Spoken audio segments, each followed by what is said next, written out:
I keep hearing this message, boats are rocking. So I'm thinking of turbulent seas and more and more and more people becoming aware of these turbulent seas. I'm seeing people look out at the sea and see how rocky the water is getting. And I'm aware that there's a whole bunch of planets now moving through Pisces, right? Sun's coming into Pisces, Mercury's in Pisces, Venus is going to retrograde back into Pisces, and the North Node conjuncting Neptune in Pisces, and Saturn as well.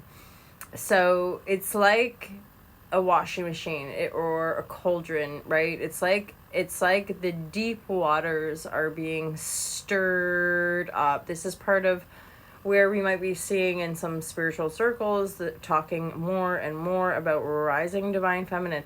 And these are very physical, right? These are women leaving marriages. These are of all generations. This energetic force coming through more and more and more of us all, right? This isn't this isn't just anything to do with our gender. This is like a spiritual, you could say almost like dark primordial energy coming up from within us, being like, no, like I'm not dealing with that. I'm not I don't want to do this anymore. I'm not gonna. And like, it obviously completely depends on our circumstances, right? But what we're seeing are the individuals, people on this planet, seeing things for what they are and shifting from within self and being like, I'm not gonna get in that boat with you. You know, like, I don't want to sail down that ship with you. I don't want to get on that train. I don't want this. And exiting. And of course, from the visionary perspective, this is where the visionaries are also being guided. Now it's time to start building.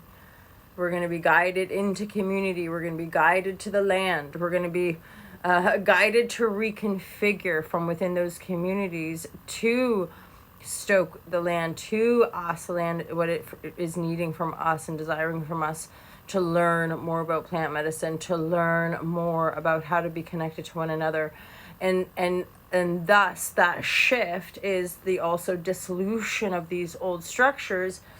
I do get that same messaging, although I'm not like 100% on that, but people talk about like the bifurcation. It's been talked about for years and years. We talk about the splitting off of timelines, right?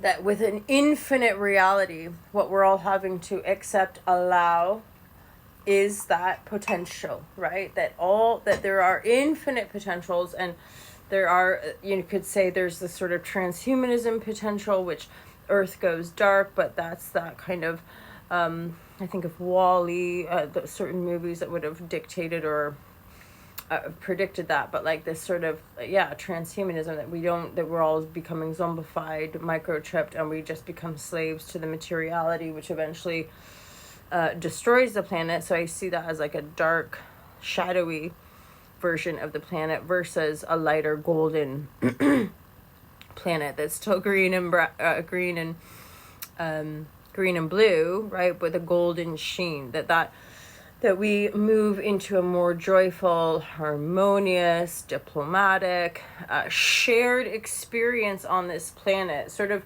taking all the best bits of higher technology, possibly even intergalactic travel, all that kind of holla, shazam, and then, but then we're also extrapolating indigenous and the tribes and the nations of people who have truly remained in the heart and connected to earth wisdom. So we're all at once having to heal our generational trauma, forgive and be forgiven from within self, to meet these tribes, these people, these places, but also to integrate higher technology to build new world, right? To build new earth or whatever. leave it there. I just kept hearing tall ships, and I was like, okay, that's the message for today. Have a great day, my loves.